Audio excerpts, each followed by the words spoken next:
Banking awareness ये topic है जिसमें आज हम पढ़ेंगे bank and it's type. Bank किस तरह का होता है और कितने टाइप के होते हैं। ठीक है,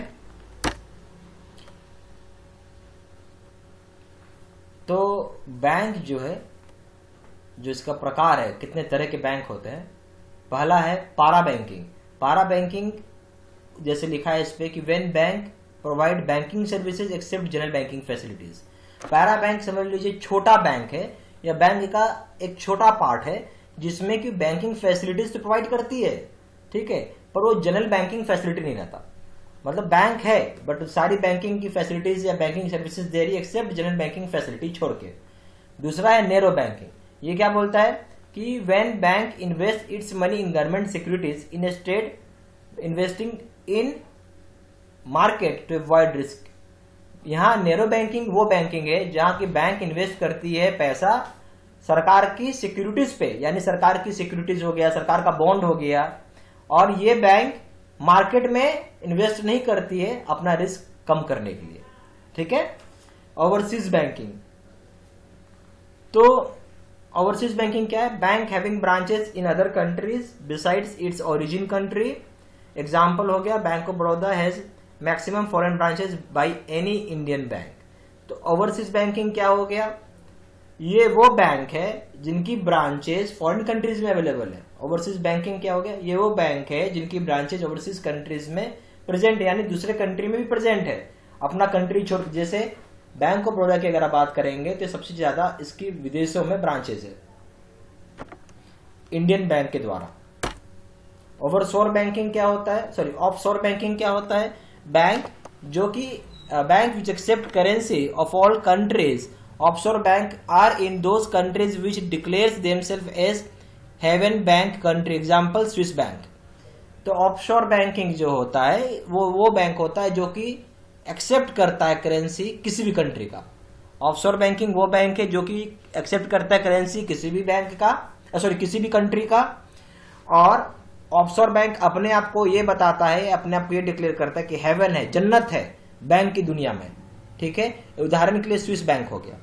ग्रीन स्विस बैंक में कोई भी आदमी किसी भी देश का किसी भी करेंसी में जमा कर सकता है।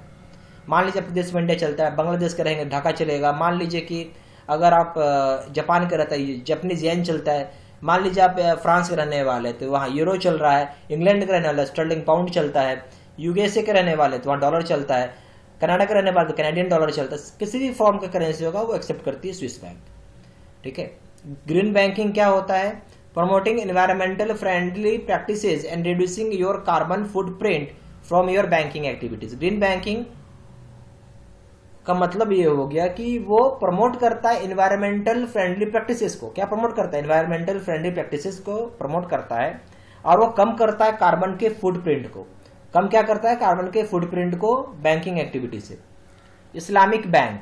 इस्लामिक बैंक जो है उसको क्या बोलेंगे? Those banks which work according to Islamic laws. Concept originated in Egypt. Islamic bank opens at Cochin in Kerala in 2010। तो इस्लामिक बैंक जो है आपका इस्लामिक लॉ के हिसाब से काम करता है, और इसका कंसेप्ट ओरिजिनेट हुआ इजिप्ट में, और इंडिया में सबसे पहली बार खुला कोचीन में, केरला में जो है 2010 में। किसोक बैंक। किसोक बैंक का क्या मतलब? व्हेन वी डिपॉजिट और withdraw money from both it is called किसोक बैंकिंग। यानी अगर आप पैसा जमा करते हैं या फिर आप निकालते हैं एक बूथ से, एक छोटा सा रूम भी नहीं बोलेंगे, रूम का भी बहुत छोटा सा पोर्शन होता है, जस्ट लाइक टेलीफोन बूथ समझिए ना। टेलीफोन बूथ से 3 गुना 4 गुना बड़ा रहेगा, और वहां पे पैसे जमा होता है, निकलता है, तो उसको हम किसोक बोलते हैं। ठीक है, वही किसोक बैंकिंग हो गया। डिफेंस बैंकिंग क्या था? Full banking services made available to all members of the defence force including non uniform personnel and other civilians. तो defence banking basically full banking services provide किया जाता है। ये उन मेंबर्स को प्रोवाइड किया जाता है जो कि डिफेंस फोर्स में होते हैं, चाहे वो यूनिफॉर्म पर्सनल हो चाहे वो सिविलियंस हो। रिटेल बैंकिंग क्या होता है? Retail banking refers to the division of bank that deals directly with retail customers, also known as customer banking or personal banking. Retail banking is the visible face of the banking to the general public. तो retail banking basically वो bank है, bank का division है जहां पे कि कोई भी पब्लिक, कोई भी आदमी जाके बैंकिंग कर सकता है। और ये वो चेहरा है बैंक का जो कि सभी लोगों को दिखता है। रिटेल बैंकिंग को हम लोग पर्सनल बैंकिंग बोलते हैं या कंज्यूमर बैंकिंग बोलते हैं या खुदरा बैंकिंग भी बोलते हैं। खुदरा बैंकिंग, छुट्टा बैंकिंग, सारा इसी का नाम है। ठीक है। Banking on wheel, banking on wheel का मतलब हो गया कि to provide banking services in remote villages which are devoid of banking facilities as part its financial inclusion plan. तो ये बैंकिंग सर्विसेज को प्रमोट कर रहा है रूरल एरियाज में या रिमोट एरियाज में जहां पे कि बैंकिंग फैसिलिटी दूर दूर तक नहीं अवेलेबल है, ताकि हम इसको फाइनेंशियल इंक्लूजन प्लान के तहत जोड़ सकें। होलसेल बैंकिंग क्या होता है? Wholesale banking is the provision of services by banks to organizations such as mortgage brokers, large corporate clients, mid-sized companies, real estate developers and investors, international trade finance business, institutional customers such as pension funds and government entities, agencies, services offered to other bank or other financial institutions। ठीक है।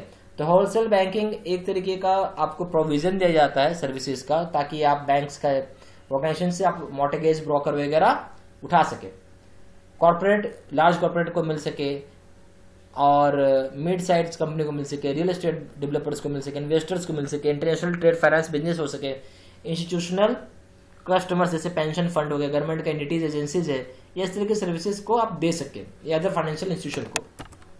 अगर आप चाहें तो हमारे यहाँ full bank PO course है with guidance आप खरीद सकते हैं, जिसका प्राइस है 3000 रुपीज। इस पैकेज में क्या क्या रहेगा?